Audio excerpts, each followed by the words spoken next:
They called it Harborview Lake.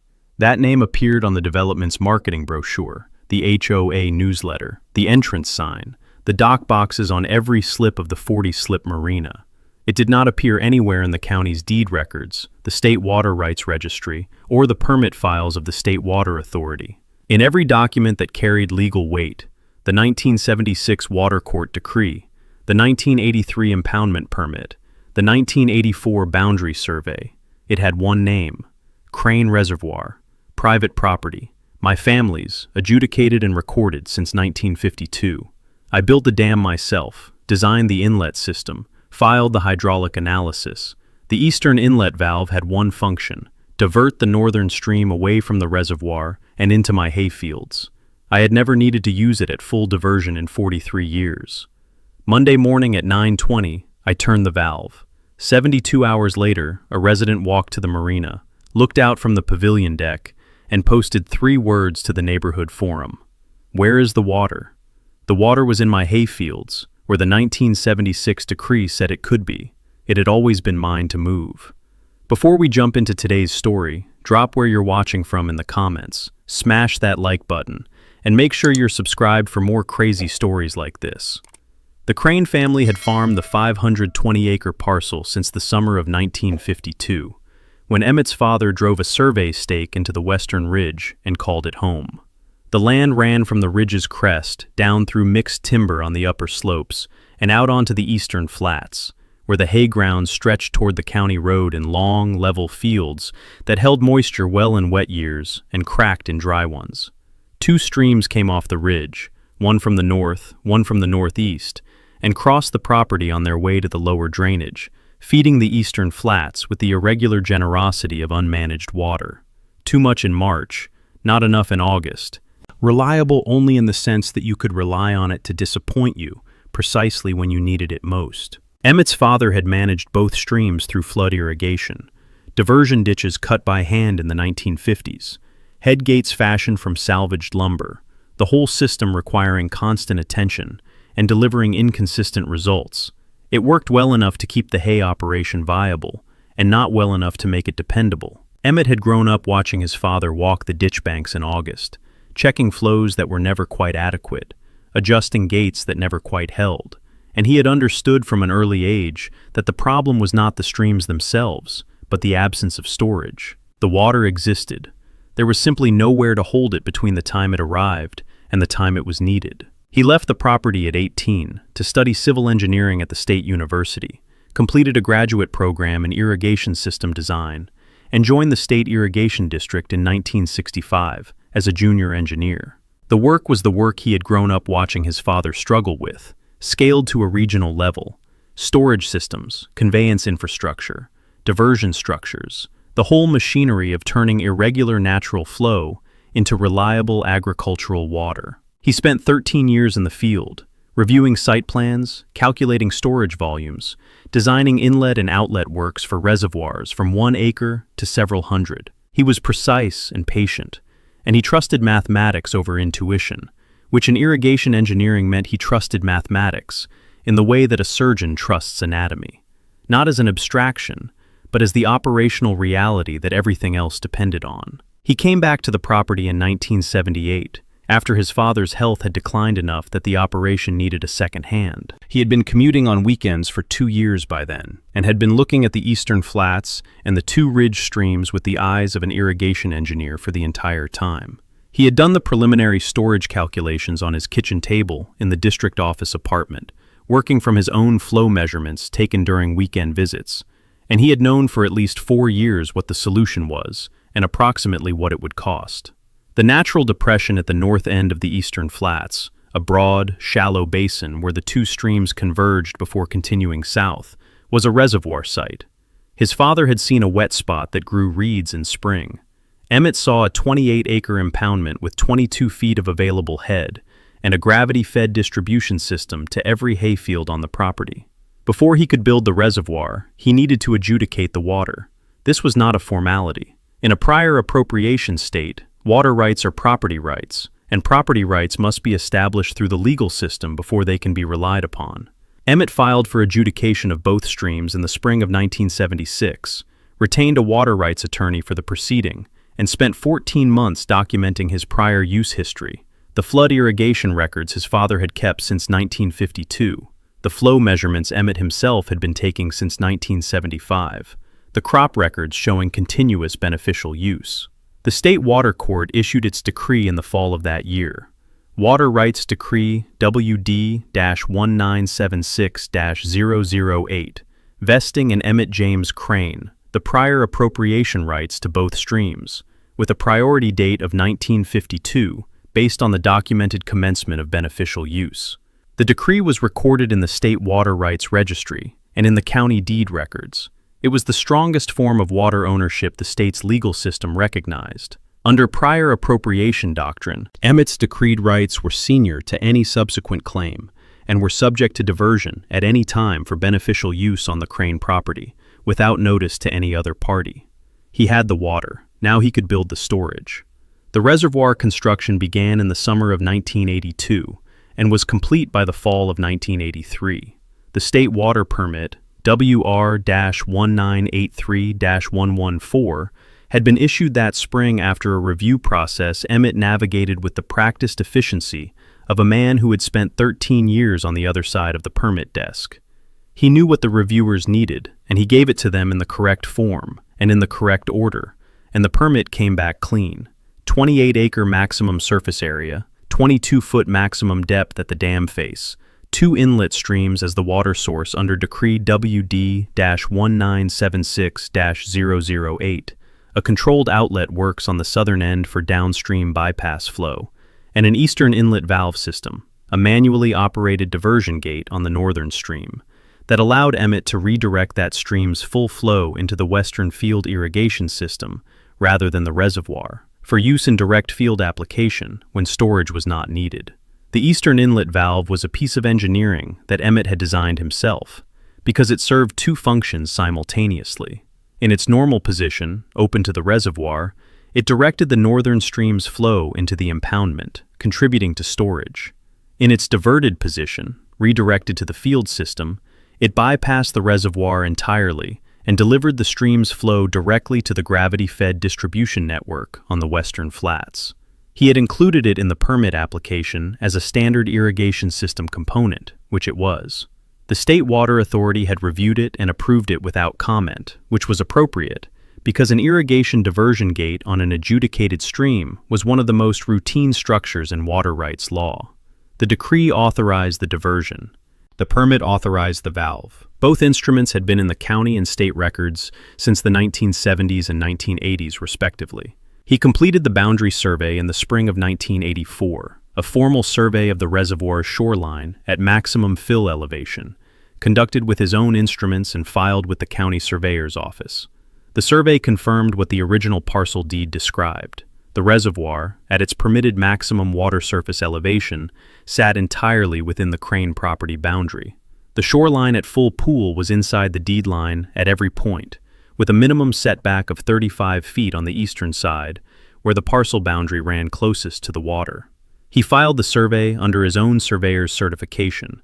He had maintained a professional surveying license as a secondary credential since 1971, and kept a certified copy in the filing cabinet in the farmhouse's second bedroom, behind the tab labeled Reservoir, Water Rights. The reservoir transformed the hay operation. Where his father had managed flood irrigation with hand-cut ditches and salvaged lumber gates, Emmett operated a gravity-fed pressurized system, drawing from 22 feet of head, delivering water to every field on the eastern flats through buried PVC laterals with aluminum risers at 200-foot intervals. The system was designed for a 40-year service life. It was now in its 43rd year and had not failed once. He serviced it himself, kept a maintenance log in the same format as the water log books, and replaced wear components on a schedule he had set in 1984 and had not needed to revise. The reservoir filled in winter and spring from the 2 ridge streams, held through the early summer, and was drawn down for field irrigation through July and August. By September, the fall rains were beginning, and the cycle started again. He had been running this cycle alone since his wife passed in 2017. Their daughter had moved east 20 years ago, and their contact was occasional and warm, but not close in the daily sense. Their granddaughter Clara was the family member who had inherited the specific kind of attention Emmett recognized as his own: the precision, the patience, the habit of reading documents before forming opinions. She had worked for the State Water Authority for 6 years before entering private practice as a water rights attorney, and she visited the property 3 or 4 times a year, always spending at least one morning in the filing cabinet room, going through whatever had accumulated since her last visit. She had read the water rights decree, the permit, and the boundary survey in their entirety at 24 years old, sitting at the same kitchen table where Emmett had done his original reservoir calculations, and had looked up afterward and said, "You built a good system."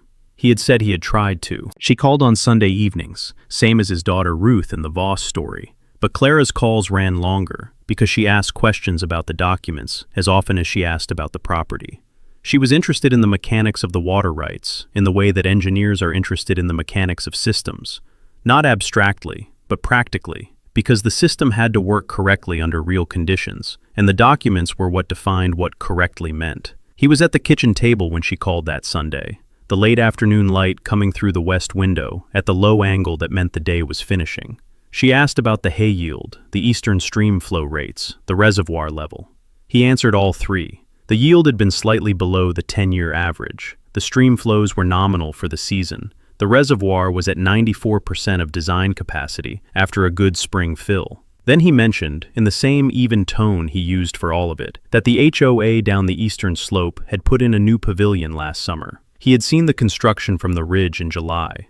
Concrete footings along the eastern shoreline, the framing going up over 2 weeks, the finished structure visible from the ridge by August. It sat on his shoreline. He had noted it in the logbook. Clara asked who had authorized construction on his shoreline. He said no one had contacted him. She asked if anyone from the development had ever presented him with a recorded easement for the shoreline access. He said no. He said he had written to the developer in 2007 when the development was being built, and to the HOA board in 2009 when the marina was installed, stating that the reservoir was his private property and that no access right had been granted. Both times he had received a response citing something called a recreational water access corridor in the developer's marketing plan. Both times he had checked the county deed and easement records. No corridor, no easement, no instrument of any kind. He had filed the responses in the cabinet and continued monitoring.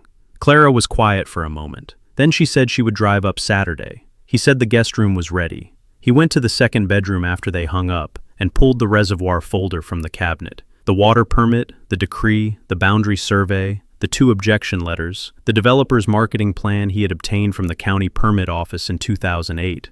He set the folder on the kitchen table and left it there for her. He went back to the west window and looked out at the ridgeline going dark against the evening sky. Somewhere below the ridge's eastern face, in the natural depression where 2 streams converged and a 28-acre impoundment had sat since 1983, the marina floated on his water. The pavilion stood on his shoreline, and in the county's easement records, as it had always been, there was nothing. He opened his logbook and wrote the Sunday date and the lake level and the stream flow readings, and one additional line. Clara call, pavilion noted. Shoreline access, no recorded instrument. Clara arriving Saturday. Then he closed the logbook and made dinner.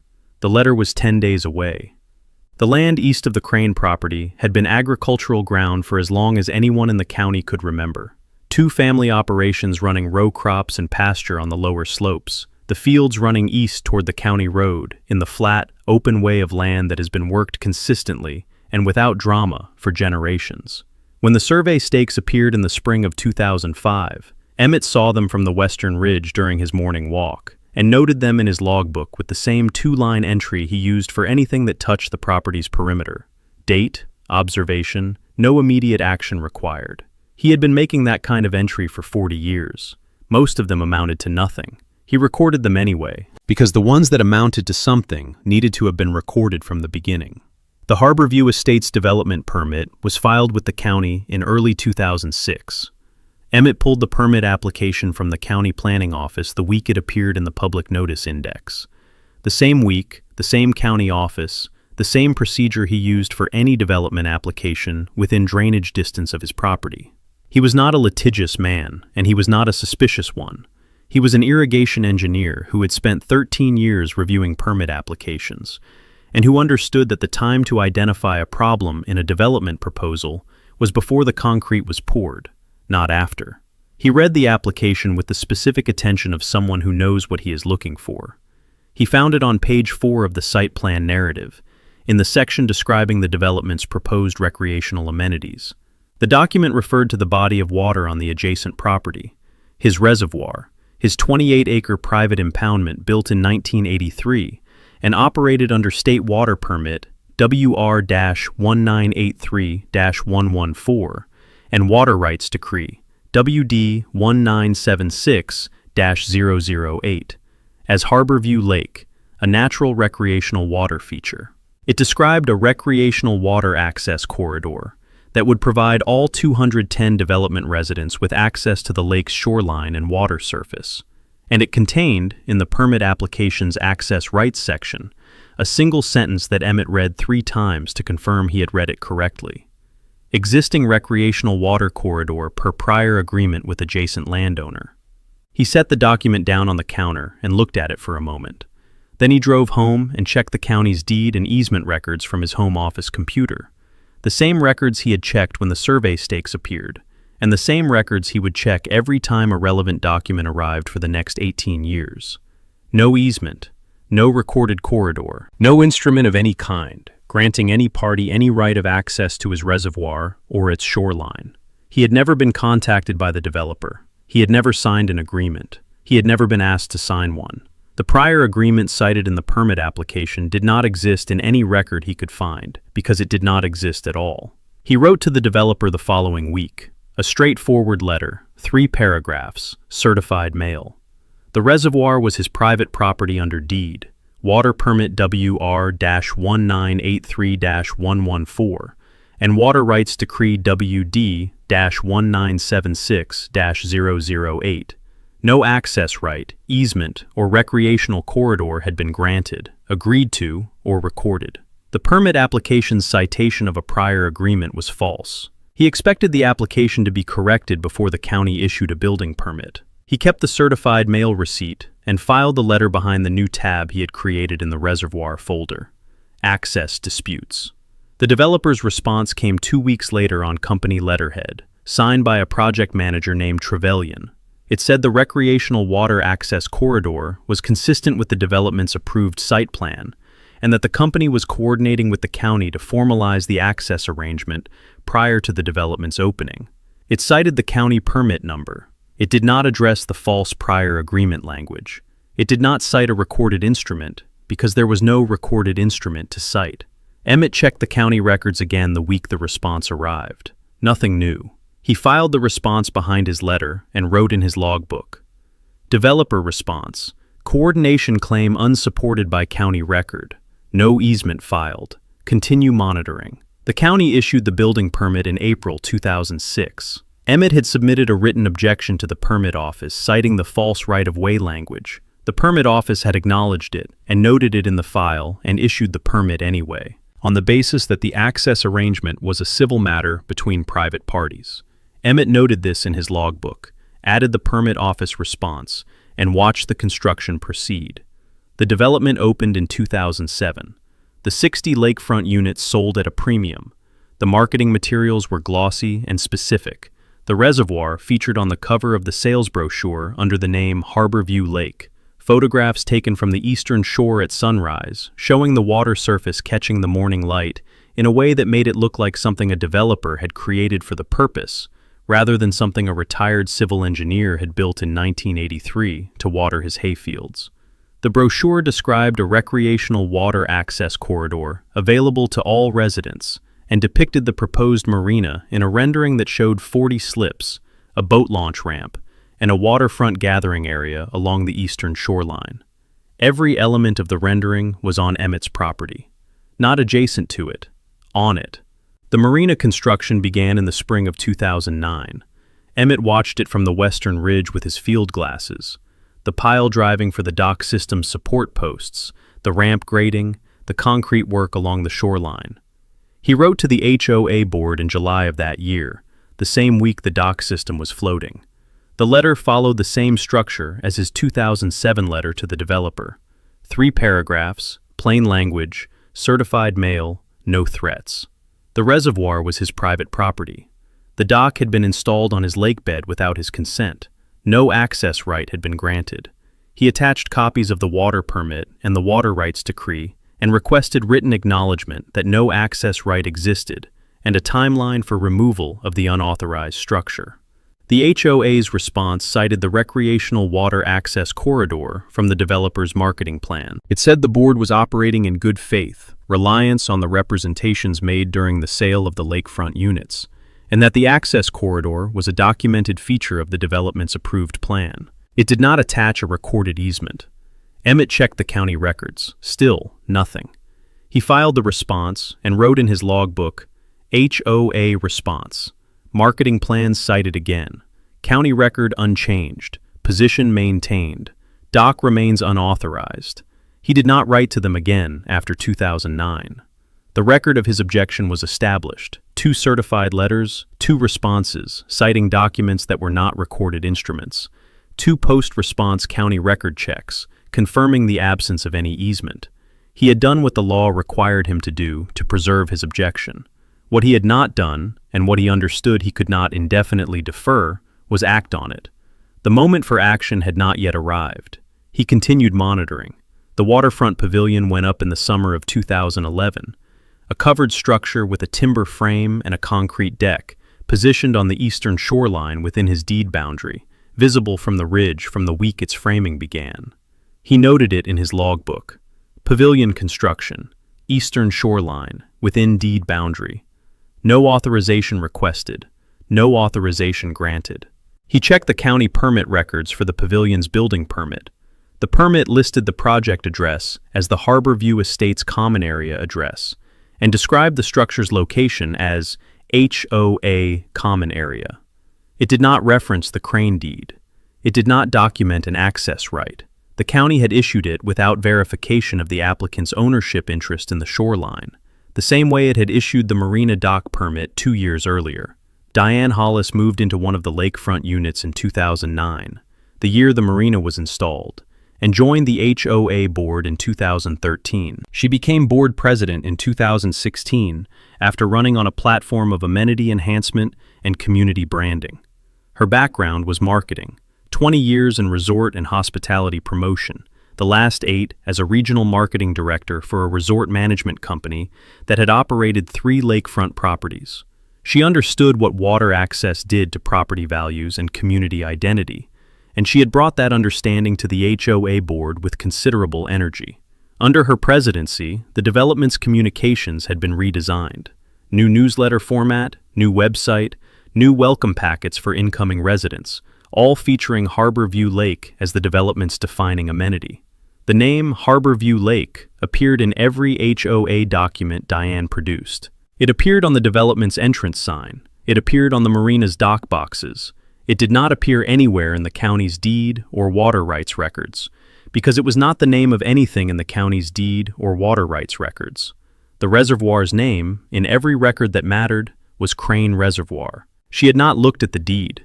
She had not looked at the water permit. She had not looked at the water rights decree. She had reviewed the developer's marketing plan, the HOA's founding documents, and the CC&Rs, all of which described the lake access as a community amenity, and none of which constituted a recorded property right. She knew the documents she had reviewed because she had organized them in a board reference binder when she took the presidency. She did not know the documents she had not reviewed, because the question of whether there were other relevant documents had not occurred to her. Marcus Fell had been on the board for 2 years. He was a former municipal infrastructure planner, the kind of professional who reviews permit applications for a living and knows that the difference between a marketing description and a recorded instrument is the difference between a wish and a right. He had joined the board because he was interested in the development's infrastructure maintenance planning, which was chronically underfunded, and he had spent his first year on the board working through the reserve fund analysis. In his second year, he had begun, quietly, to look at the documents underlying the HOA's major asset claims. The lake access was the largest. The demand letter was drafted in the second week of April. Diane had circulated a draft to the board for signature, a formal letter to Emmett Crane, demanding that he dredge the eastern shallows to improve marina navigation depth, install improved lighting along the eastern shoreline per HOA specifications, and maintain a minimum water level sufficient for marina operations year-round. The letter cited the HOA's established amenity rights over Harborview Lake. It did not cite a recorded instrument. There was no recorded instrument to cite. Marcus read the draft on a Tuesday evening and wrote Diane a short email before he went to bed. He said he wanted to sign the letter but needed to resolve one question first. Could she send him the recorded easement instrument establishing the HOA's access right to the reservoir? He said he had looked in the county deed index under the Crane parcel address and had not found a recorded easement. He wanted to make sure he was looking in the correct place. He sent the email at 9:47 p.m. and saved a copy to his personal drive. Diane replied Wednesday morning. She said the access was documented in the developer's marketing plan and the HOA's founding documents, and that the recreational water access corridor was an established feature of the development. She said the county permit for the marina referenced the corridor. She said the board had been operating on this basis for 15 years. Marcus read the reply. He wrote one line in response. "Does a recorded easement exist?" He sent it and waited. Diane did not reply to the follow-up. She called Marcus on Thursday afternoon and said the letter needed to go out by end of week and that the legal basis was solid. Marcus said he needed to see the recorded instrument before he could sign. Diane said the marketing plan and the founding documents were the relevant instruments. Marcus said those were not recorded instruments in the deed record sense, and that he wanted to verify the county filing before signing anything that asserted legal rights over someone else's property. Diane said she would have the board's attorney confirm the access right by the following week. Marcus said he would sign after the confirmation. The letter went out Friday with 2 signatures, Diane's and the third board member's, a recently joined resident named Carol, who had not asked any questions about the underlying documents. Marcus's signature was absent. The letter was on HOA letterhead, 3 paragraphs, the demands stated in plain language. Dredge the eastern shallows, install shoreline lighting, maintain minimum water level for marina operations year-round. The cited basis? The HOA's established amenity rights over Harborview Lake. It arrived at Emmett's farmhouse on a Tuesday, delivered certified. He signed the receipt, carried it to the kitchen table, and read it standing. Dredging, lighting installation, guaranteed minimum water level for marina operations. He read the phrase, established amenity rights over Harborview Lake, and set the letter flat on the table. The reservoir did not have a name in any document that carried legal weight. It had a permit number and a decree number and a deed description and a boundary survey filed with the county surveyor. Those documents called it Crane Reservoir. They had called it that since 1983. He called Clara that evening. He read her the demand paragraph. She asked if they had attached a recorded easement. He said no. She said she would drive up Saturday. He said the guest room was ready. After they hung up, he went to the second bedroom and pulled the reservoir folder from the cabinet, the full file, everything from the 1976 decree forward, and set it on the kitchen table beside the letter. Then he opened his logbook and wrote the date and the demand's key terms, and one line at the bottom of the entry. No recorded instrument cited. Clara arriving Saturday. Boyd Whitaker, pending. Clara arrived Saturday at 9, 2 hours after sunrise.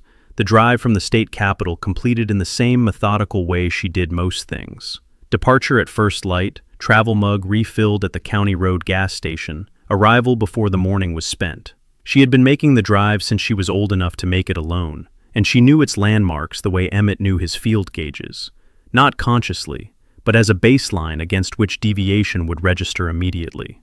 The timber stand where the property began, the gravel drive climbing toward the western ridge, the farmhouse with the reservoir visible below it to the east, the water surface catching the morning light in the particular way that a full impoundment catches it, flat and certain, the light not scattered but held.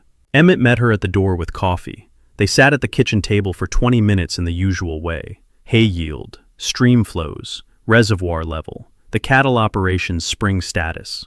She asked about the eastern inlet valve's last maintenance cycle. He said he had serviced it in February, same as every year, and it was operating correctly. She nodded and wrote nothing. She was not yet in legal mode. She was in the mode of a granddaughter who had grown up on this property and wanted to know that its systems were working before she shifted her attention to the documents that threatened them. Then she set her coffee down and said, "Show me the file." He took her to the second bedroom. The reservoir folder was on the table where he had left it Friday evening. The full contents pulled and arranged in the order she would need them. Water rights decree at the front, water permit behind it, 1984 boundary survey, the 2007 objection letter to the developer with its certified mail receipt, the developer's response, the 2009 objection letter to the HOA with its receipt, the HOA's response, the developer's marketing plan obtained from the county permit office, and Diane's current demand letter at the back. He had not arranged them in that order by accident. He had arranged them in the order a water rights attorney would need to read them, to understand the full sequence from the beginning. Clara sat down and read from the front. She read the water rights decree first. WD-1976-008, issued by the State Water Court in the fall of 1976, vesting in Emmett James Crane the prior appropriation rights to both streams, with a priority date of 1952. She read the decretal language carefully, the way she read all decree language, not for summary, but for the specific operative sentences that defined what the right authorized and what it did not require. The decree authorized diversion of both streams at any time for beneficial use on the Crane property. It said beneficial use on the Crane property, meaning field irrigation, stock water, reservoir storage, any use that benefited the land's agricultural operation. It required no notification to the state. It required no notice to adjacent landowners. It required no administrative filing before diversion. The right to divert was absolute and immediate, and had been absolute and immediate since the day the decree was entered. A decreed prior appropriation right was not a permit requiring renewal or a license requiring reauthorization. It was a property right, recorded in the State Water Rights Registry and in the county deed records, as permanent and as transferable as the deed to the land itself. She read it twice, then she set it aside and read the water permit. WR-1983-114, the impoundment authorization, the storage dimensions, the outlet works description, the eastern inlet valve system noted as an irrigation diversion structure under the authority of Decree WD-1976-008. The permit and the decree cross-referenced each other in the way that properly assembled water rights documentation always did. The decree established the right, the permit authorized the physical structure that exercised it. Together they constituted a complete legal instrument covering everything the reservoir was and everything it could do. She read the 1984 boundary survey next. Emmett had filed it under his own professional surveyor's certification, license number 3892, still active in 1984, lapsed at his retirement. And the survey was precise in the way that a licensed surveyor's filed document is precise. Bearings, distances, monument descriptions, a clear statement that the reservoir's shoreline at maximum fill elevation fell within the Crane parcel boundary at every point, with a minimum setback of 35 feet on the eastern side. Clara traced the boundary description on the survey plat with her finger, identifying the point where the eastern shoreline ran closest to the parcel line. 35 feet. The Marina dock system's landward end sat on the shoreline. The shoreline was inside the deed line by 35 feet. The dock was on Emmett's property. The ramp was on Emmett's property. The pavilion, whose 2011 construction Emmett had noted in the logbook, and which Clara could see from the second bedroom's east-facing window, was on Emmett's property. She read the two objection letters, 2007 to the developer, 2009 to the HOA, and both responses. She read the developer's marketing plan, which she had not seen before, and found the recreational water access corridor language on page 6. Harborview Lake, a premier natural amenity available to all Harborview Estates residents via the dedicated recreational water access corridor along the eastern shoreline. She looked at the sentence for a moment. Dedicated. In property law, dedicated had a specific meaning. Formal dedication to public use, accepted by a government authority, recorded in the official record. The marketing plan's use of the word had nothing to do with that meaning. It was marketing language that had appropriated a legal term without understanding what the term required. She read Diane's current demand letter last. Dredging of the eastern shallows. Shoreline lighting installation. Guaranteed minimum water level for marina operations year-round. All at Emmett's expense. all citing established amenity rights over Harborview Lake. She set the letter down and looked at the window. It was noon. She came back to the kitchen table and called Boyd Whitaker. Boyd had been in agricultural and water property law for 26 years, the first 8 as counsel for the county assessor's office, a background that meant he could read a chain of title and a county permit file simultaneously and understand how they related to each other in the specific way that property disputes required. Clara had worked opposite him in one water rights proceeding and had referred clients to him twice since. She trusted his thoroughness and his timeline. When Boyd said he would have the records in a week, the records were there in a week. She gave him the summary in 8 minutes. He asked 4 questions: the priority date on the water rights decree, the date of the 1984 Boundary Survey's county filing, whether Emmett had received any consideration for the access arrangement that might imply a license, and whether any of the HOA's communications had referenced an easement instrument by a specific recording number. The answers were 1952, April 1984, no consideration of any kind, and no instrument number had ever been cited by anyone.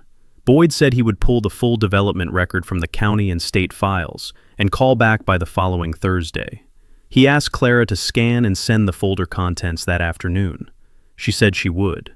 She asked him to pay particular attention to the water rights decree and the inlet valve description in the permit. He said he would. She spent the afternoon at the kitchen table with the flatbed scanner, every document in the folder, both sides, in the order she had read them. Emmett sat at the other end of the table, going through the spring irrigation maintenance schedule, which he reviewed every year in April before the first field application cycle. They worked in the same room without needing to fill the silence. He had watched her work since she was a child, and she had watched him work since before that, and the rhythm of 2 people in a room doing separate things with similar discipline was one they had established over decades. Boyd called the following Thursday at 3:30. Emmett and Clara were on speaker at the kitchen table, the scanned folder open on Clara's laptop for reference. Boyd had spent the week in 3 sets of records: the county recorder's deed and easement index, the county planning department's development permit archive, and the state water rights registry. He reported his findings in 4 parts. The first part confirmed what they already knew. The reservoir was entirely within Emmett's deed boundary, per the 1984 survey. Boyd had pulled the current deed, the chain of title going back to the 1952 acquisition and the 1984 survey filing. Everything was clean and consistent. The eastern shoreline where the Marina infrastructure sat was Emmett's property. The lakebed was Emmett's property. The water surface was Emmett's property in the sense that it sat within his deed boundary and was stored there under his water rights decree and his permit. The second part addressed the access claim. Boyd had searched the county deed and easement index under the Crane parcel address, under the Harborview Estates development address, under the developer's company name, and under the successor entity's name.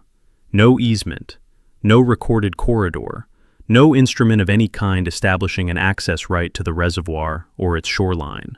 He had then pulled the developer's 2006 permit application, the one Emmett had reviewed when it was first filed, and read the prior agreement language on page 4. He had searched the state's contract and agreement registry, the county recorder's miscellaneous instruments index, and the state water authority's correspondence files. No agreement existed in any of those records on any date prior to or following the permit application's filing. The citation was false. It had been false on the day it was written, and it had remained false for every year since. The third part was the county planning department's acceptance record for the Marina building permit.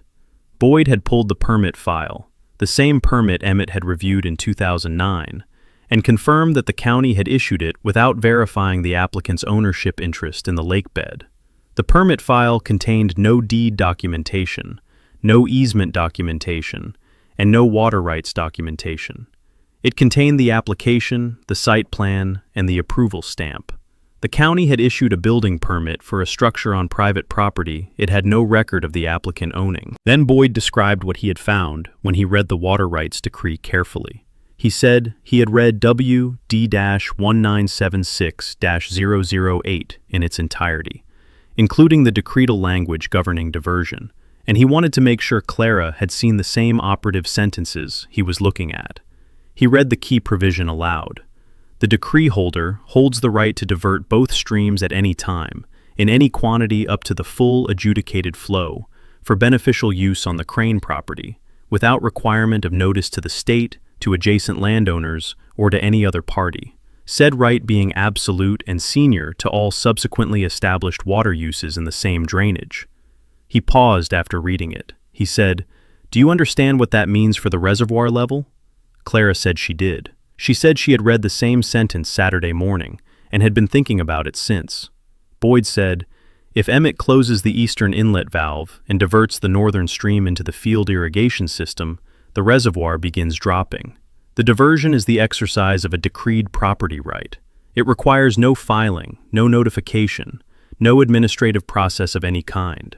It is not a permitted act, it is a decreed right, and the distinction matters because a permit can be suspended or conditioned, while a decreed right cannot be suspended or conditioned by any party other than the water court that issued it." He said he wanted to know the drawdown rate before they went any further, how fast the reservoir dropped under full eastern inlet diversion, and what the level looked like at 48 hours and 72 hours. He said he had a hydrologist in mind, Sylvia Oakes, state certified, 18 years of field experience, her sealed reports accepted in every relevant proceeding Boyd had brought them to. He said he would call her Monday. Emmett had been listening without speaking. He asked one question. Did Boyd need him to estimate the drawdown rate, or would Sylvia do that from field measurements? Boyd said Sylvia would do it from field measurements, but that Emmett's own engineering estimate would be useful as a baseline for her to check against. Emmett said he had done the calculation in February when he serviced the inlet valve. Routine maintenance thinking, the kind of numbers he kept in his head because they described his system's behavior under conditions he might need to manage.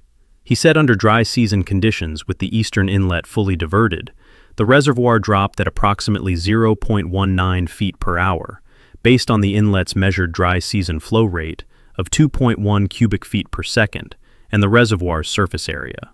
Over 72 hours, that was approximately 13.7 feet. Call it 14 feet for a conservative estimate. Boyd was quiet for a moment. Then he asked what the Marina dock system's bottom clearance was at full pool.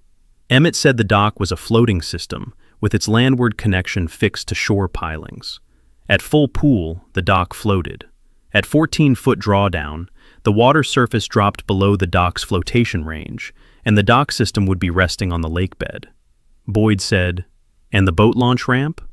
Emmett said the ramp ran from the shoreline into the water at a standard 15% grade.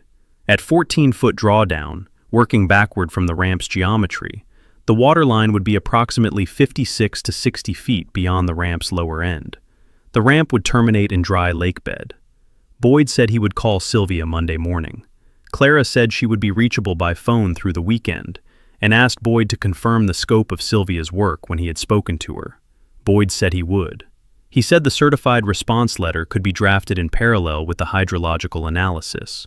The letter did not need Sylvia's report to be accurate, since the ownership and access questions were settled by the existing documents. The report was for a different purpose, and Boyd said that purpose was to have the numbers in a sealed professional document before they were needed rather than after. Clara said she understood. After the call, she sat at the kitchen table with her notes and looked at what she had written. The decree language was on the first page, the diversion right, the no-notice requirement, the senior priority. The 14-foot drawdown figure was on the second page, in her own handwriting, with Emmett's calculation methodology written below it. She looked at the number for a moment. Then she looked at her grandfather, who had already returned to his maintenance schedule. She asked, "When did you last run a full drawdown test on the eastern inlet diversion?" He said he had never run one. The diversion gate had been used for partial diversions during dry years, when the western fields needed direct stream application. He had diverted perhaps 40% of the eastern inlet flow on 3 or 4 occasions since 1983. Full diversion had never been necessary because the reservoir's storage had always been adequate for the irrigation demand. Clara said, "So the Marina has been there for 15 years and you have never exercised your full diversion right?" He said, "Correct." She wrote that in her notes, not as a legal observation, as a fact about a system that had been running at less than its full authorized capacity for 43 years, while another party had been building infrastructure on it and collecting fees from it and calling it by a different name. She drove back to the state capitol Sunday afternoon. Emmett walked her to the car. She said Boyd would have the certified response drafted by the following Friday. He said he would review it when it arrived. She said she would call Thursday evening to go through it with him before he signed. He said that was fine. He stood on the gravel drive and watched her car reach the county road and turn south. Then he went back inside and checked the inlet valve status in his maintenance log. Eastern inlet, open to reservoir, flow nominal. He noted it. He noted the date. He went to bed thinking about the drawdown curve and did not find the thinking troubling. He had built the system to work correctly. He had the decree that authorized it. The numbers were the numbers. When the time came to use them, they would be exactly what they had always been. Sylvia Oakes arrived Monday morning at 7:15. Her field truck parked at the eastern inlet valve housing by the time Emmett walked down from the farmhouse with his thermos. She was compact and direct in her movements, the kind of field professional who sets up equipment before making conversation, and makes conversation only when the equipment is running correctly.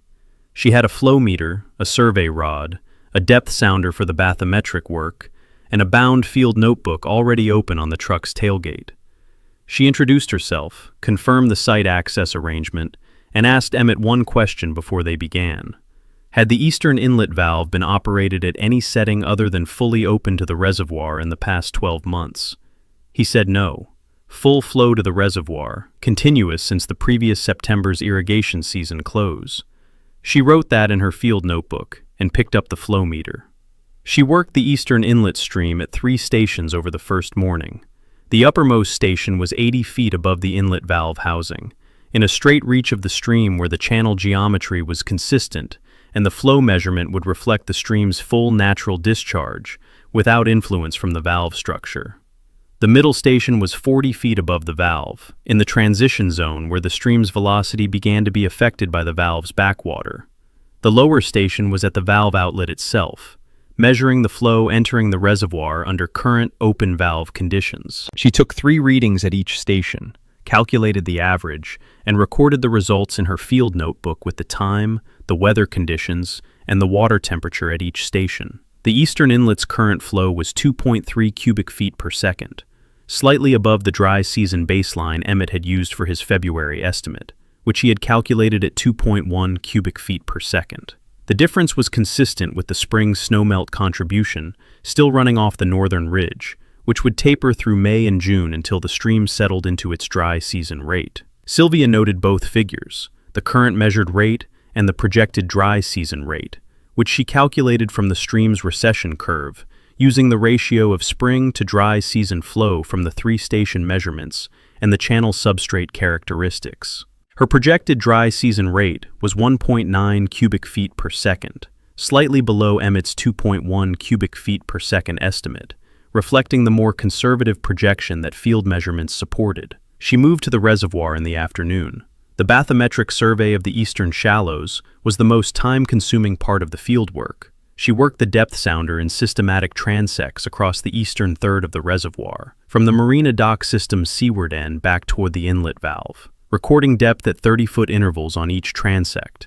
The eastern shallows were shallower than the reservoir's design average. The natural basin's topography sloped gradually from the eastern shoreline before dropping more sharply toward the deeper central basin, and the marina had been positioned in the shallower zone, a placement that made sense from a dock installation perspective, since shallow water required shorter pilings, and that was now the relevant factor in the drawdown analysis, since a shallower zone loses usable water depth faster under drawdown conditions than the deeper basin. She measured the dock system's current operational geometry on her second day, the height of the dock surface above the current water surface, the depth of water at the dock's seaward end, the grade of the boat launch ramp from the shoreline to its lower end, and the current distance from the ramp's lower end to the water's edge.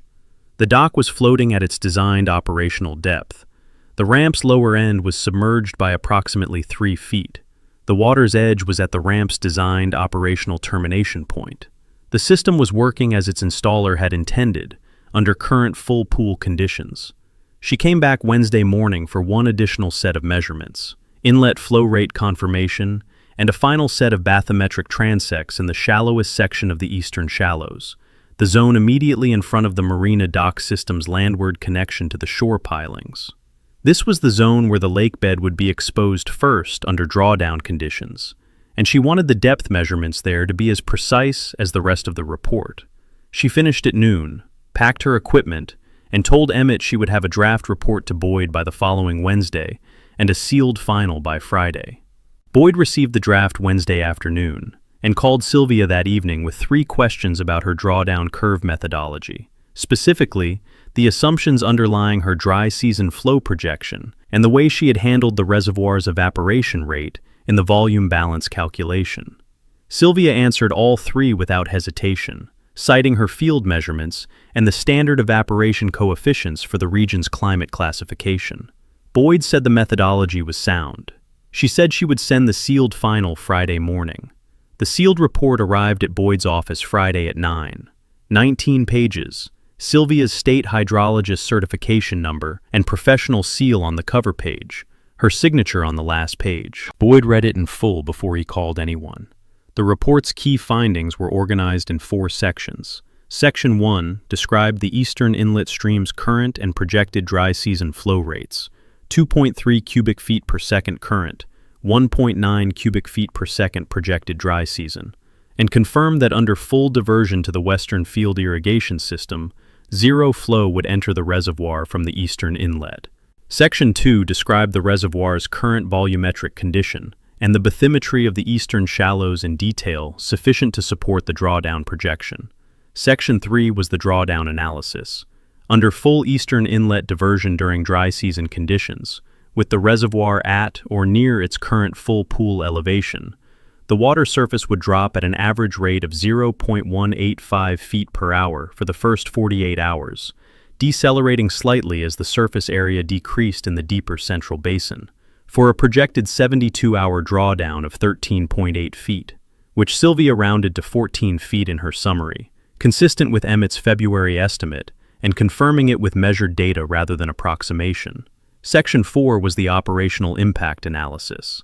At 14-foot drawdown, the Marina dock system's flotation would bottom out on the lake bed at approximately the 11-foot drawdown mark, meaning the dock would be sitting on exposed mud for the final 3 feet of the 14-foot drawdown, and would remain on exposed mud thereafter until the reservoir refilled. The boat launch ramp's lower end, currently submerged by 3 feet, would be clear of the water surface at approximately the 3-foot drawdown mark, and would be 58 feet from the receding water line at full 14-foot drawdown. The waterfront pavilion's deck, currently overlooking open water at close range, would overlook a gray silt flat extending 60 to 80 feet to the receding water's edge at full drawdown. Sylvia had included a figure in Section 4, a cross-section drawing of the eastern shore at full pool and at 14-foot drawdown, showing both conditions on the same diagram. The marina infrastructure appeared in both conditions. At full pool, it floated and functioned. At 14-foot drawdown, it sat on a silt flat, with open water visible in the distance. The drawing did not require explanatory text. It was a precise, engineering illustration of a physical reality, and it said what it said without editorial comment. Boyd called Clara Friday afternoon.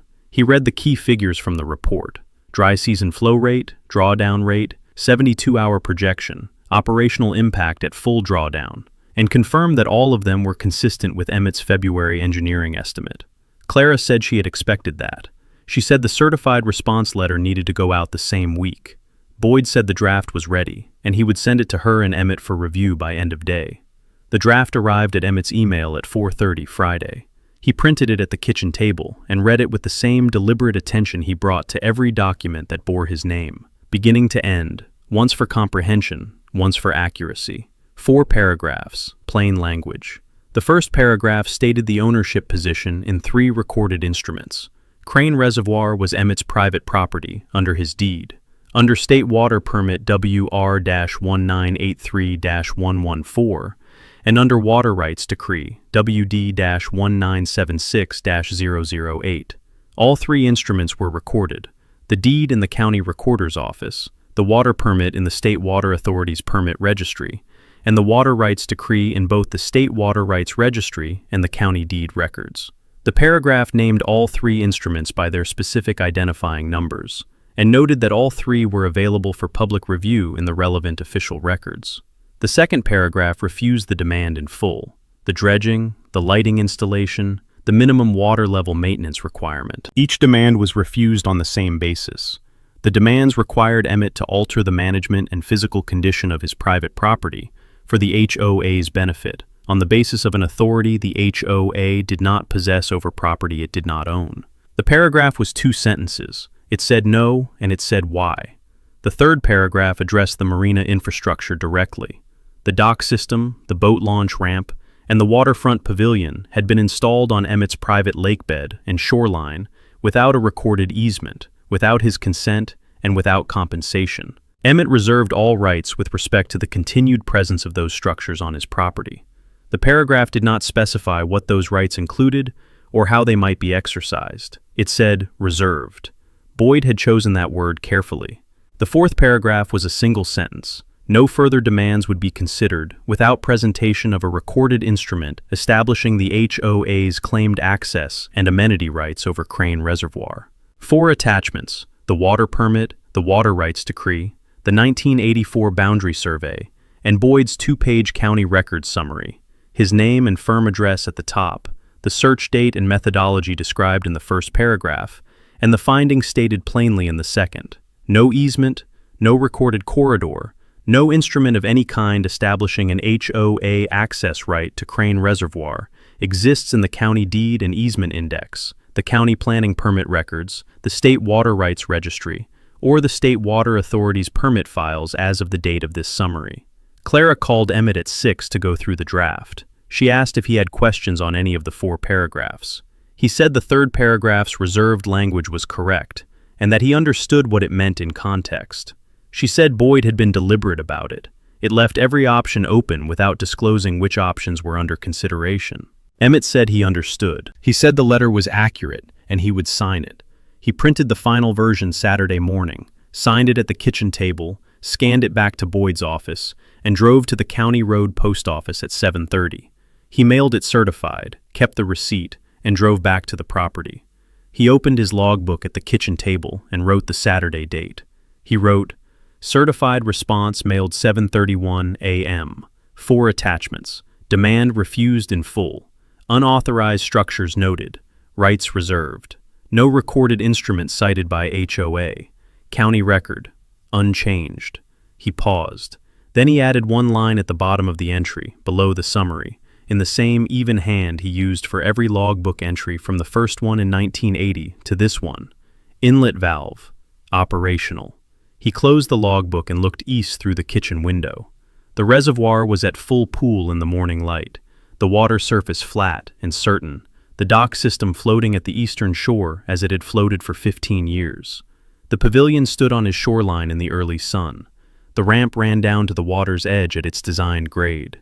Sylvia's report was in Boyd's file. The drawdown curve was on page 11. The cross-section drawing was on page 14. He had sent the letter. He had attached the instruments. Now it was Diane Hollis's decision. He made breakfast and waited to find out what kind of decision she would make. Diane received the certified envelope Monday afternoon, signed the receipt without looking at the return address, and carried it to her home office, the room that faced east toward the reservoir, the water visible through the window in the afternoon light, the dock system floating at its usual position, the pavilion roof catching the sun at the angle that looked best in photographs, the angle she had used for the HOA newsletter cover 3 years running. She opened the envelope at her desk and removed the letter and the 4 attachments. She read the first paragraph. 3 recorded instruments: a deed, a water permit, a water rights decree. Numbers beside each one: WR-1983-114. WD-1976-008, the kind of numbers that meant something specific in a government registry, and nothing at all to someone who had never looked up a water rights instrument in her life. She read the first paragraph twice, set the letter down, and looked at the attachments without opening them. Then she picked up her phone. The HOA's general counsel was a local firm that handled the standard association matters: enforcement, collections, contractor disputes, the routine legal maintenance of a 210-unit development's administrative life. The attorney who answered her call listened to her summary for 5 minutes and told her the water permit and water rights decree questions were outside his firm's practice area. He said she needed a water law specialist and gave her 2 names. She thanked him and wrote both names on the notepad beside her phone. She called the first name on the list Monday afternoon, a water law attorney 2 counties over, whose practice focused on agricultural and irrigation water disputes. His paralegal said he was in a hearing but would review the file and call back by Wednesday. Diane sent the letter and the 4 attachments by email that evening. She did not send Sylvia Oakes's hydraulic report because she did not know it existed. She did not send Emmett's 2007 and 2009 objection letters because she did not know Boyd had them. She knew the HOA had received a letter in 2009 because it was referenced in the board's founding records, but she had not pulled it from the files and she had not sent it. The attorney called back Wednesday at 2 in the afternoon. He had spent 2 days reviewing the 4 documents Diane had sent and had pulled the relevant county and state records independently, the same records Boyd had pulled, the same index searches, the same finding. He reported his assessment in 4 parts, and his tone was the measured, neutral delivery of someone who has spent a career telling clients things they do not want to hear. The marketing plan's recreational water access corridor description was not a recorded easement. It was marketing language. It did not create a property right in any jurisdiction he was aware of, under any legal theory that had survived appellate review. The developer's permit application citation of a prior agreement with the adjacent landowner was unsupported by any document in any record he had searched: County Deed Index, County Planning Archive, State Water Rights Registry, State Water Authority permit files. No agreement existed. The citation was false on its face. The HOA had no defensible legal position on the property access question. He said this plainly, without softening it, because he considered it more harmful to give a client a qualified version of bad news than the unqualified version. The reservoir was Emmett Crane's property under 3 independent recorded instruments. The HOA's Marina infrastructure was on that property without legal authorization. The demand letter's citation of established amenity rights had no foundation in any recorded instrument. He recommended immediate settlement outreach. He said the HOA's exposure was significant. 15 years of unauthorized structures on private property. 15 years of amenity fees collected from water access they did not legally possess, and that the exposure grew with every week of continued operation. He said the goal of settlement should be a negotiated access arrangement, ideally a recorded easement with compensation terms, reached before the property owner filed a formal complaint. Diane asked about prescriptive easement. She had looked it up Tuesday evening. The theory that long-term open and continuous use could create a legal right equivalent to a recorded easement, without the property owner's consent, if the use met the statutory requirements for the relevant period. The attorney paused before answering. He said prescriptive easement required open and hostile use, inconsistent with the owner's permission, continuous for the statutory period, without the owner's consent and over the owner's objection. He said he needed to ask one question before he could evaluate the theory's applicability. Had the property owner ever objected in writing to the HOA's use of the reservoir? Diane said he had sent a letter in 2009. She said the board had responded, citing the marketing plan and the access corridor. The attorney said, was the 2009 letter a formal objection, stating that the reservoir was private property and that no access right had been granted? Diane said she believed it was, but she had not read it recently. The attorney said he would need to see that letter before he could advise on prescriptive easement theory. He said if the 2009 letter was a written objection, establishing owner opposition to the use, it would defeat the prescriptive easement claim on its face. A prescriptive easement cannot ripen over a period during which the owner has been actively objecting, and a written objection letter was the clearest possible form of owner opposition. He said if there was a 2007 letter as well, Diane mentioned Emmett had written to the developer, the objection record would be even stronger, and the prescriptive easement theory would be unsalvageable. Diane said she would find the letters and send them. She pulled the HOA's founding records file Thursday morning and located the 2009 board correspondence folder. The letter was there, Emmett's original certified letter, 3 paragraphs, the certified mail receipt still attached. She read it for the first time. Private property. No access right granted. No easement exists. She looked at it for a moment. Then she put it back in the folder without scanning it and did not send it to the attorney. She called an emergency board meeting Thursday evening instead. The meeting was in the development's common room, the same carpeted, fluorescent-lit space that served for all board business. Diane, Marcus, and Carol arrived within 5 minutes of each other. Diane had printed one document for the table, the HOA's current amenity fee revenue summary, showing 15 years of collection at $175 per unit per year across 210 units. She had not printed the attorney's assessment. She had not printed Emmett's certified response letter. She had not printed the 2009 objection letter she had found that morning. She presented her position in 10 minutes. 15 years of marina operations, the dock, the launch ramp, the pavilion, had been running without interruption and had defined the development's character and its property value since 2009. The 60 lakefront units had been purchased at a premium based on water access. The aggregate amenity fee revenue over 15 years was $551,250. Retreat, acknowledging the access question and initiating removal of the marina infrastructure, would trigger refund liability from lakefront unit owners, property value claims from the 60 households whose purchase price had included lake access, and the loss of $36,750 in annual amenity fee revenue from the HOA's operating budget. She said retreat was not a viable option. She said the board's only viable path was to assert its rights formally and allow the legal process to determine the outcome. She described prescriptive easement in 2 sentences.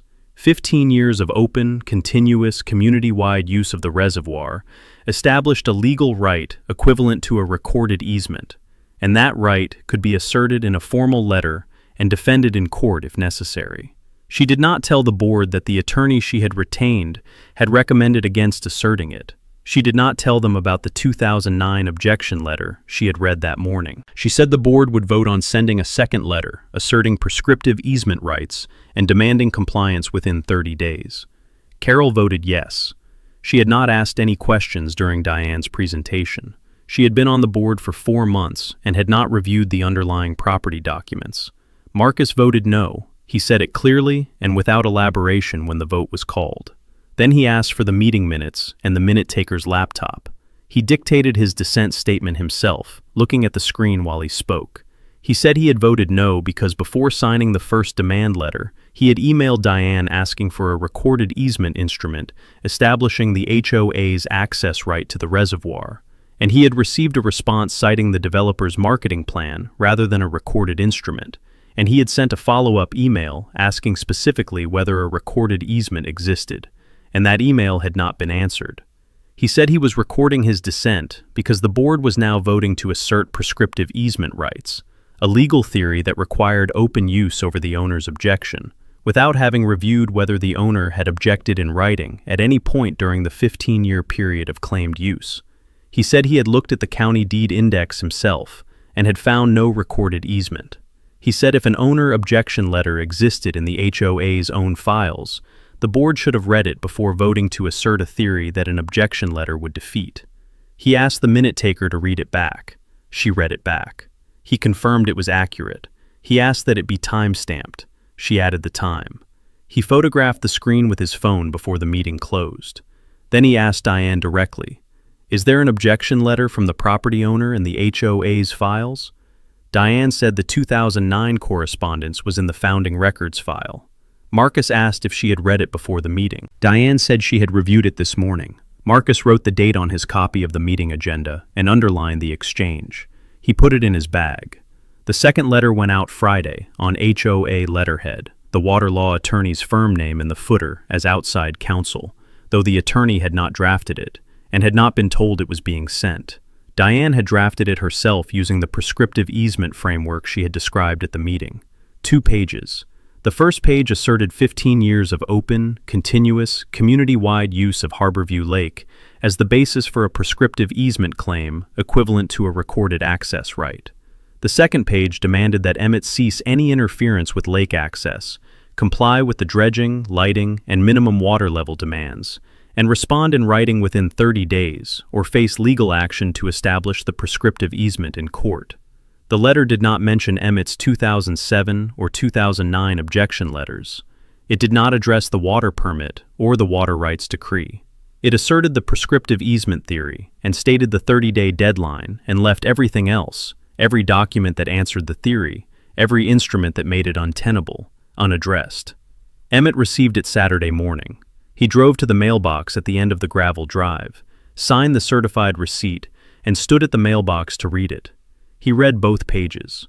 Prescriptive easement, 15 years of open and continuous use, 30-day compliance demand. He read the prescriptive easement language with the attention of someone who knew that the theory required use over the owner's objection, and he thought about the 2007 letter and the 2009 letter, both certified, both in the county's correspondence record, both stating plainly that the reservoir was private property and that no access right had been granted.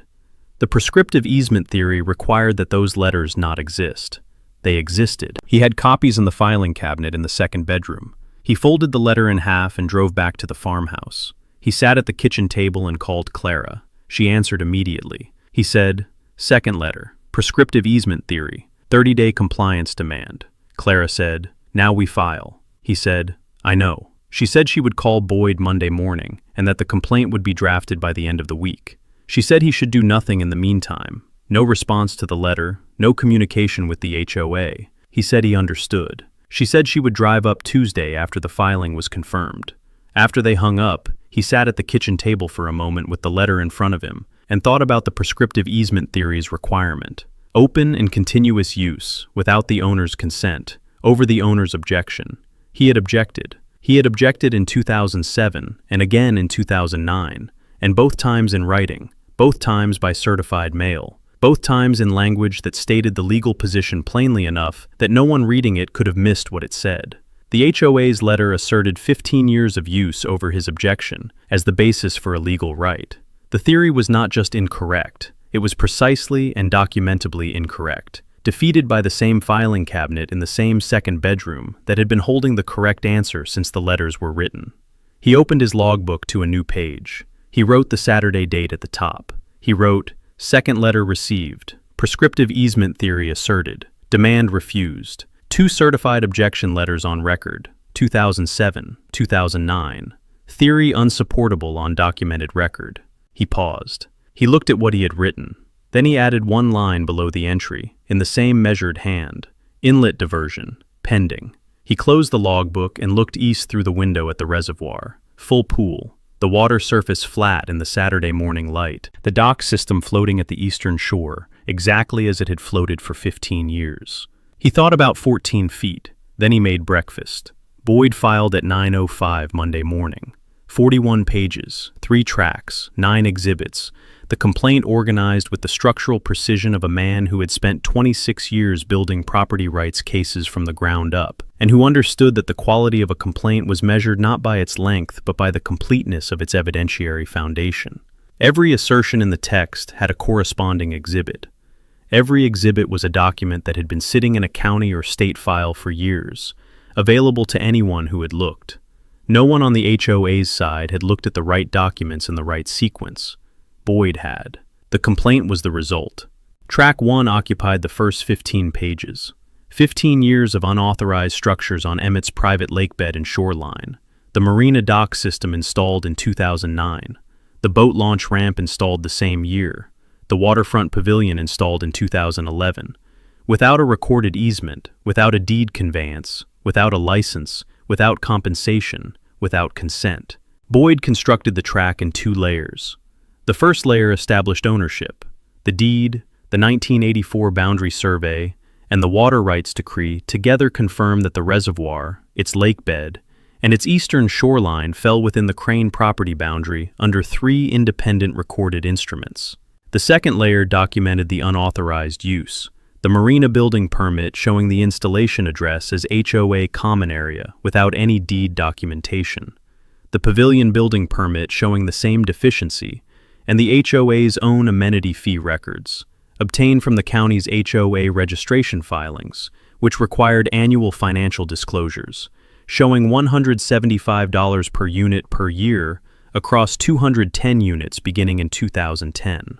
15 years, $551,250 in aggregate, generated from access to water Emmett owned, collected without his knowledge of the fee structure until Boyd pulled the financial disclosures, without compensation, without a single recorded instrument authorizing the arrangement. Track 2 ran from page 16 to page 28. The two demand letters, the spring letter and the second letter from the previous week, constituted unlawful interference with adjudicated water rights and private property. Boyd was precise about the water rights dimension of this track. The demands did not merely ask Emmett to do things on his property. They asked him to manage a state-permitted water storage facility in ways dictated by the HOA's operational preferences, and they asked him to maintain water levels for the HOA's Marina's benefit, which was, in effect, asking him to hold his adjudicated water in storage for someone else's use, rather than diverting it for his own beneficial use, as the decree authorized. The demands were not just a property overreach. They were an attempted constraint on a decreed water right, which was a category of interference that water law treated with particular seriousness. Boyd named Diane personally on track 2, because both letters bore her signature, and the pattern of interference, demand, refusal, escalated demand, was documented in the certified mail record.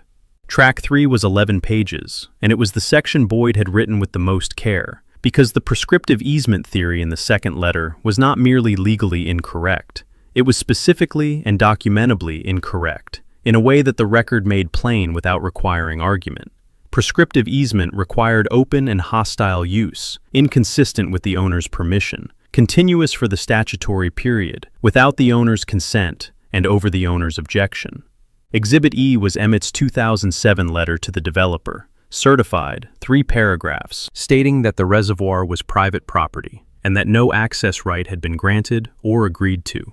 Exhibit F was Emmett's 2009 letter to the HOA, certified, 3 paragraphs, stating that the dock had been installed on his private lakebed without consent and that no access right existed. The objection record began in 2007, 2 years before the marina was installed, and had been formally restated in 2009, the month the dock went in. The prescriptive easement theory required 15 years of uncontested use. The objection letters established contested use from the first year. The theory failed at its foundation, and it failed on documents the HOA had in its own files. Exhibit 1 was the last exhibit in the stack, and Boyd had positioned it there deliberately, not as an afterthought, but as the document the entire complaint pointed toward. Water Rights Decree WD-1976-008, issued by the State Water Court, October 1976.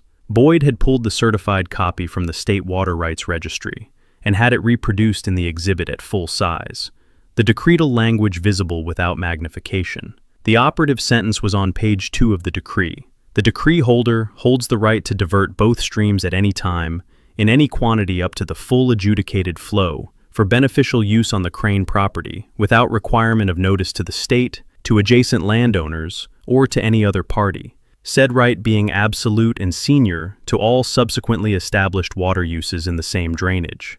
Boyd had not highlighted the sentence. He had not placed a footnote beside it. He had included the full decree as an exhibit and let the language read for itself. Anyone with legal training who read Exhibit 1 would understand immediately what it meant in the context of a complaint about a marina built on a reservoir's eastern shore. Anyone without legal training would ask someone with legal training and receive the same answer within minutes. Certified copies went to all 3 named parties before 11 a.m. Diane Hollis at the HOA board address, the HOA's registered agent, and the developer's successor entity at their registered business address. All 3 signed for before noon. Emmett had been at the eastern inlet valve since 9:15. He had driven down from the farmhouse in the truck, parked at the valve housing, and walked the inlet stream from the valve to the upper measurement station Sylvia had used, a habit from his engineering years, checking the system before operating it. The stream was running at 2.1 cubic feet per second by his field estimate, close to the dry season baseline, the spring snowmelt contribution fully tapered in the 3 weeks since Sylvia's measurements. He walked back to the valve housing, opened the access panel, and checked the valve mechanism. the same check he performed at every February maintenance cycle, now performed again before an operation he had never needed to execute at full diversion in 43 years of the valve's existence. The mechanism was in perfect working order. He had serviced it in February. He had built it in 1983 and had designed it to last, and it had lasted. And it would continue to last because he maintained it correctly and had always maintained it correctly. At 9:20, he turned the valve to its fully diverted position. Eastern inlet redirected to the western field irrigation system, zero flow to the reservoir. He watched the stream below the valve for 30 seconds to confirm the diversion was complete, saw the flow reduce to the trickle of residual drainage below the valve seat, and confirmed it in his field notebook. Then he opened his logbook to the current page and wrote, "Eastern inlet diverted to field system, 9:20 a.m. Monday. No notification required. Decreed right WD-1976-008. He drove back to the farmhouse. He had not called Ray Cobb. He had not filed a form with the State Water Authority. He had not notified the HOA or any resident of the development. The decree said no notification was required, and the decree was the authority, and Emmett had spent his career respecting what documents said when they were the governing instrument. Boyd had called Ray Cobb Monday morning before the filing, as a professional courtesy, not a notification required by law, but the kind of communication between professionals who had worked in the same regulatory space for decades, and who understood that a field inspector arriving at a site without context was less useful than one who knew what he was looking at. Boyd had told Ray that Emmett was exercising his decreed diversion rights beginning Monday morning, that the reservoir level would drop over the following 72 hours, and that Sylvia Oakes's report documenting the expected drawdown was available if Ray wanted to review it before going to the site. Ray had said he would drive out Thursday afternoon to have the documentation in hand if any complaints were routed to his office. Clara drove up Tuesday. She arrived at noon, made coffee, and spent the afternoon at the kitchen table reading Boyd's complaint, the full 41 pages, each track, each exhibit, in the order Boyd had organized them. She made notes on a legal pad, not because she found errors, but because reading a complaint she had helped build was a way of confirming that the record it described was the same record she carried in her head. It was. She set the legal pad aside at 4 and told Emmett the complaint was solid. He said he knew. She asked if he wanted to walk the ridge. He said yes. They climbed the western ridge path at 5 in the afternoon, the same path Emmett had walked for 50 years, and came out on the flat section near the crest, where the reservoir was visible below them to the east. The water surface was at full pool. The drawdown had been running for 32 hours. At 0.185 feet per hour, the level had dropped approximately 6 feet since Monday morning. At the reservoir's surface area, a 6-foot drop in the central basin was not dramatically visible from the ridge. The eastern shallows were a different matter. Emmett looked at the Marina dock system and could see, even from this distance, that the landward end of the dock was sitting lower relative to the shore pilings than it should have been at full pool. Not on the mud yet. Close. Clara looked at the same section of shoreline. She asked, "How many feet?" He said, 6 down, 8 to go. She looked at the pavilion, the timber frame and concrete deck, the eastern-facing waterside view that had appeared on the HOA newsletter cover 3 years running. The view from the pavilion deck was still open water, still appeared functional from the ridge. By Thursday morning, it would not be. They stood on the ridge for a while without speaking. The evening light was coming off the ridge at a low angle, the reservoir surface catching it the way a full impoundment caught it, flat and certain. It would not look like that from the pavilion deck on Thursday morning. On Thursday morning, it would look like what Sylvia had drawn on page 14 of her report, a gray silt flat extending 60 to 80 feet to a receding water line. They walked back down at dusk. Emmett checked the irrigation system's flow at the field distribution headers on the way. The eastern inlet diversion was feeding the western fields at full flow, exactly as designed. The lateral distribution lines running at operating pressure, the risers delivering water to the hay ground that had been waiting since the previous season's close. The system was working correctly. It had always been designed to do exactly this. Thursday arrived with the clarity of a dry season morning. Low humidity, hard light, the eastern shallows of the reservoir catching the sunrise at an angle that showed their recession unmistakably from the ridge. Emmett had checked the drawdown calculation Wednesday evening. 72 hours from 9:20 Monday would be 9:20 Thursday morning. Sylvia's projected 14-foot drawdown at 72 hours, at the 0.185 feet per hour average rate, put the level at approximately 12.9 feet of drawdown by Thursday morning, close to the projected full figure, with the rate decelerating slightly as the surface area decreased in the deeper central basin. The first Marina users arrived at 7:30, 2 households with boats on trailers, a morning launch routine they had been running since 2009. They backed their trailers down the boat launch ramp and found the ramp ending in gray silt 12 feet before the waterline. They walked to the dock. The landward slips, the first 8 of the 40-slip system, were sitting on exposed lake bed, the dock surface tilted slightly landward as the flotation had settled onto the mud. The waterline was 30 feet from the dock's seaward end and receding. By 10 a.m., the launch ramp was ending in open air 58 feet from the waterline, exactly as Sylvia's report had projected. The number was not approximate. It was the number on page 14 of a sealed professional report, confirmed by field measurement, and the field was now demonstrating it with the indifferent precision of physical reality, performing according to a calculation. By noon, the pavilion's waterside deck overlooked a gray silt flat extending 63 feet to the receding waterline. The view that had appeared on 3 consecutive HOA newsletter covers, open water at close range, the morning light on the surface, the timber frame of the pavilion reflected in the water, was gone. In its place was what the reservoir looked like when the water that had always been Emmett's was being used for what it had always been built to do. A resident named Patricia photographed the mudflat from the pavilion deck at 12:15 and posted to the neighborhood forum with 3 words and a question mark. Where is the water? The thread had 40 replies within the first 20 minutes, most of them variants of the same question in different registers. Alarm, confusion, a few attempting practical explanations involving drought or equipment failure. By 2 p.m., there were 140 replies. By 3, there were 190, the thread having expanded to include speculation about the cause, calls for the board to explain, and one lengthy post from a resident who had looked up the county tax records and noted that the reservoir was assessed under a separate parcel number from the development, suggesting, he said, that it might be someone else's property. Marcus posted at 4 p.m. He did not post a photograph or a speculation or a question.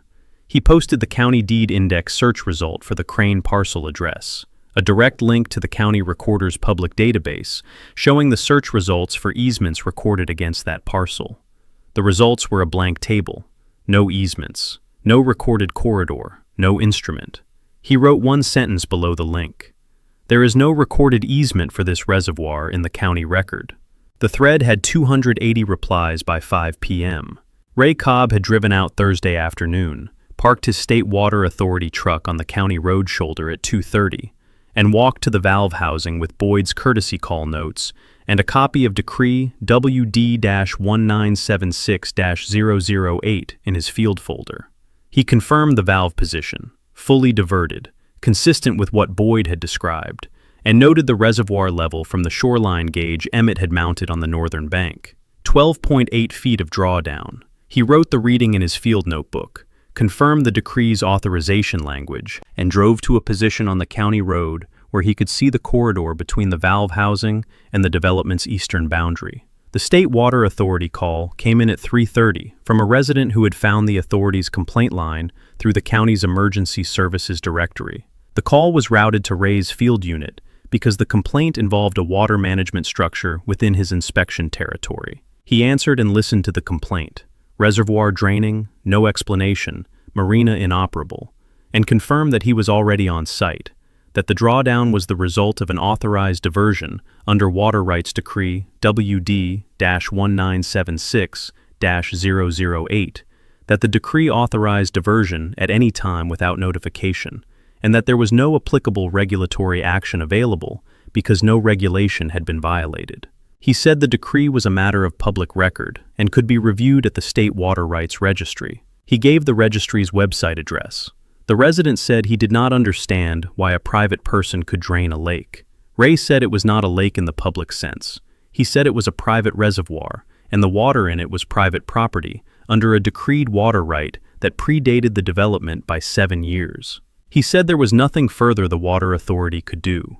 He filed his field notation at 4 p.m. from the county road shoulder. Authorized diversion confirmed. Decree WD-1976-008 in effect. Drawdown within projected parameters per Aldis report. No permit violation. No applicable regulatory action. The emergency board session convened at 5 p.m. Friday. The development's common room, the same 6 chairs and whiteboard. Diane arrived first, her phone in both hands. Carol arrived second. Marcus arrived last, at 4:59, carrying a manila folder. He sat down, opened the folder, and placed 2 documents on the table in front of his chair. The first was Emmett's 2009 objection letter, retrieved from the HOA's founding records file that morning. The same letter Diane had read the previous Thursday, and had not sent to the attorney, and had not brought to the board meeting. The certified mail receipt was still attached to the upper corner. 3 paragraphs. Private property. No access right granted. No easement exists. The second document was his own email to Diane, printed on a single page. The Monday evening message asking for the recorded easement instrument, the sent timestamp visible at the top, and below it, blank space where a reply would have appeared.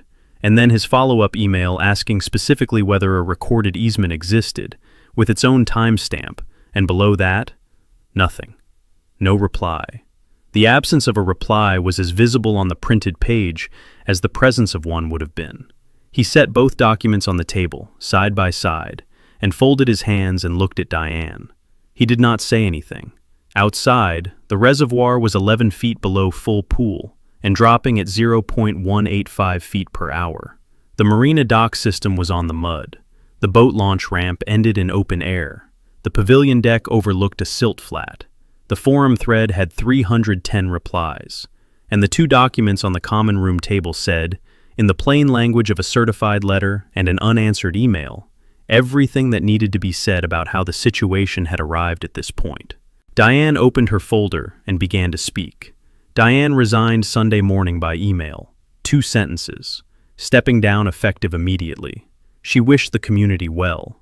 She sent it at 8:43 and closed her laptop. Marcus read it at 9:15, forwarded it to Boyd's office. Assuming interim presidency at noon, available at 1 p.m. Boyd replied in 8 minutes. Confirmed. He called at 1 exactly. Boyd let him speak first. Marcus said no contest on all 3 tracks, full settlement. He said, "What does Emmett need?" Boyd presented 5 terms. 1. Removal of the Marina dock system, boat launch ramp, and waterfront pavilion from Emmett's property within 90 days, at the HOA's expense, with full site restoration to pre-installation condition, lakebed and shoreline returned to the grade and substrate that existed before the first piling was driven in 2009. 2. A recorded acknowledgement, permanent in the county deed records, that Crane Reservoir, its lakebed, and its eastern shoreline were Emmett's private property, and that no HOA access right, amenity right, or use right of any kind had ever existed. Not a settlement letter in a firm's file, a recorded instrument, attached to the property record, visible in every future title search. The marketing plan had called it Harborview Lake for 15 years. The recorded instrument would call it Crane Reservoir and say who owned it. 3. The developer's successor entity to pay retroactive use compensation, negotiated from the $551,250 aggregate amenity fee total, adjusted for successor liability exposure, or Emmett would maintain the developer claim in the complaint and ask the court to make a formal finding on the 2007 permit application's false prior agreement citation. 4. A permanent recorded instrument confirming Emmett's full authority under water permit WR-1983-114 and water rights decree WD-1976-008 with the HOA's express acknowledgement that inlet diversion and reservoir level management were Emmett's decreed rights, not subject to HOA objection or legal challenge. Boyd said this term was non-negotiable. 5. Formal recorded withdrawal of the prescriptive easement claim, with a finding that Emmett's 2007 and 2009 certified objection letters established continuous owner objection sufficient to defeat the theory for the full 15-year period. The claim had been put in writing on HOA letterhead. Its defeat would be in writing in the permanent record. Marcus confirmed all 5 terms and said he would have the developer compensation figure confirmed by end of week. Sylvia Oakes attended the settlement review Wednesday and recommended a 6th term before she signed off on the restoration language. An Eastern Shoreline Restoration Clause requiring the HOA to restore the marina footprint to pre-2009 natural shoreline condition within 18 months, funded by the HOA, supervised by a licensed hydrologist, completion verified by a sealed field report. Boyd added it. Emmett said yes without discussion. Ray Cobb called Thursday morning before the signing. The developer's 2007 permit application, with its false prior agreement citation, accepted by the county without verification, was still sitting in the planning archive as a clean record. It needed an administrative notation flagging the false statement, reference to the settlement terms and Boyd's county records summary. Marcus said he would file the correction himself, in his own name, before the end of the week. He knew the form. He had been asking the right questions since before the first letter went out. Emmett signed Thursday afternoon. 6 instruments, each one read completely before the signature line was reached. He signed the last page at 3:44. He drove back to the property. He did not go inside. He drove to the eastern inlet valve housing, parked, and walked to the mechanism. Friday morning at 6:14, he opened the valve, turned it from its diverted position back to the reservoir, felt the gate release, heard the stream's sound shift above him as the full flow redirected from the field lateral back to the inlet pipe. He walked to the reservoir end and watched the water arrive at the surface. Steady, purposeful, the same flow that had been filling this basin every wet season since 1983. He stood at the valve housing for a while. He did not hurry. He had watched this inlet fill this reservoir for 43 years, and it looked the same now as it had on the first day. Water moving from a ridge stream through a pipe into a basin because the structure was built correctly and had been maintained correctly, and the decree said it was his to use. He walked back to the farmhouse and opened his logbook. Eastern Inlet restored, 6:14 a.m., reservoir filling, matter closed. Clara called that evening. She asked how he felt. He thought about it. He said, "Same as I feel when the hayfields get water." She asked, "And how is that?" He said, "Like the system is working the way it was designed to work." She said she would drive up in 2 weeks. He said the guest room was ready. He booked Ray Cobb's office for the annual permit renewal inspection before he went to bed. First week of November, same as every year. Logbook open on the kitchen table. Outside, the eastern inlet ran in the dark, filling the reservoir at its steady rate. The same water, the same land, the same decree, working exactly as designed.